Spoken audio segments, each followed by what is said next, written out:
बजेटमध्ये राज्यातील मेट्रो प्रकल्पांसाठी कोट्यवधींची तरतूद करण्यात आली आहे।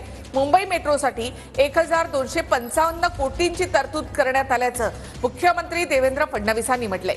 पुणे मेट्रोसाठी 699 कोटी रुपयांची तरतूद करण्यात आल्याचंही फडणवीसांनी म्हटलं आहे।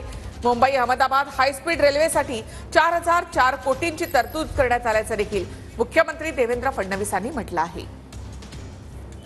तर देवेंद्र फडणवीसांचं ट्विट या संदर्भात आहे ते आपण पाहूया।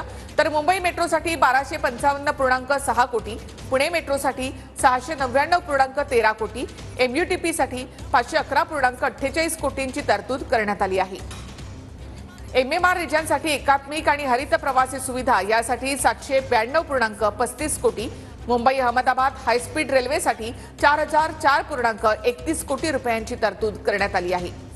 सर्वसमावेशक विकासासाठी इकॉनॉमिक क्लस्टर 1094.58 कोटी, महाराष्ट्र ग्रामीण जोड सुधार प्रकल्प 683.51 कोटी, महाराष्ट्र ॲग्री बिझनेस नेटवर्क 596.57 कोटी, नागनदी सुधार प्रकल्प 295.64 कोटी रुपयांची तरतूद करण्यात आली आहे।